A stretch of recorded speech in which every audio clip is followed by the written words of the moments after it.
Okie dokie and greetings. This one is quite a bit of bang for your buck. It's Long As I Can See the Light, CCR, and tomorrow we're going to do Chris Cornell's rendition so we can see how what I've come up with compares to what he came up with, and you can pick your favorite. This video is for Mr. Nino Quim, and of course for you. Here we go. This song is in the key of B, which is quite a drag on the guitar. But if we put our capo on the 4th fret and play a G, what we're really playing is B, but we're not going to look at each other and say B, because that would almost certainly cause us both to have strokes, and nobody wants that. So, capo 4, you're thinking G. Speaking of G, this song has given me a great opportunity to work on my Tom Petty G, which is not my first inclination, and I call it that because Tom Petty usually, or maybe even always, played his G this way. Of course, other people do too, but he was my introduction to this G, which is, instead of 4-finger G, or even 3-finger G, we're going to put our ring finger where our middle finger usually goes. Middle finger goes on the A string where our pointer finger was, and your pinky finger is left to grab the baby E string 3rd fret, and usually when people play this chord, it's because they want to play G suspended 4. That means put your pointer finger on the B string 1st fret. But we're using it so we can do the in-betweeny things. In-betweeny thing number 1 is from Tom Petty G. What you're going to do is put your middle finger on the D string instead, and then grab that B string 1st fret. Pluck your low E string, strum the middle of things, the E string again, the middle again, and back to Tom Petty G. You can do it that way. I prefer this. I'm going to pluck that E string 3rd fret, play the middle stuff, take the fingers off the middle stuff, back on, and then G.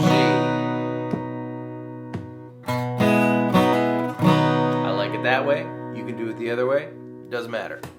In-betweeny thing number 2 is from Tom Petty G. You're going to strum it twice, just normal.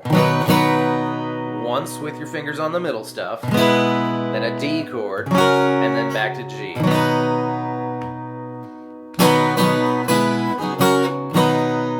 That's one way to do it. You could, instead of D, play D with an F sharp in the bass, the better man chord. That's E2, G2, B3. I like this way better. But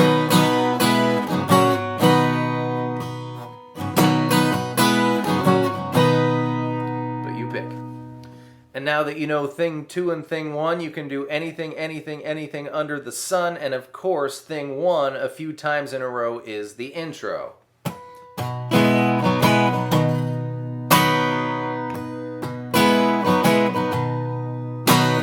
And then we're into the meat of the song. It's the same thing over and over again. 4 lines of music. Here we go. Line 1. G, D, G. Thing 1. G, E minor, G, D. Line 3. G, D, C7.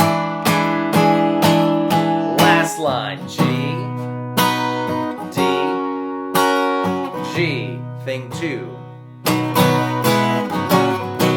And then you do it again and again and again, and don't get too hung up on if you do thing 2 where you're supposed to do thing 1. It doesn't matter. Put thing 1 and thing 2 willy-nilly anywhere you want to put them. No one's going to notice. And you may have noticed that I just thing 2'd into 4-finger G, but that's okay if you do that because you can just switch back to Tom Petty G, you know, anywhere in there. There's plenty of time to do it. And of course, towards the end, there's that thing where they do thing 1-ish a bunch of times in a row, but it's not quite thing 1. It's strummier like thing 2, but it doesn't have the D chord, so just over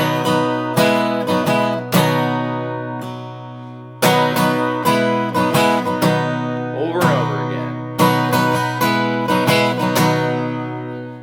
And at the very end, you just play the last line over and over and over again. That's the theme of this song. G, D, G, thing 2, or whatever you want.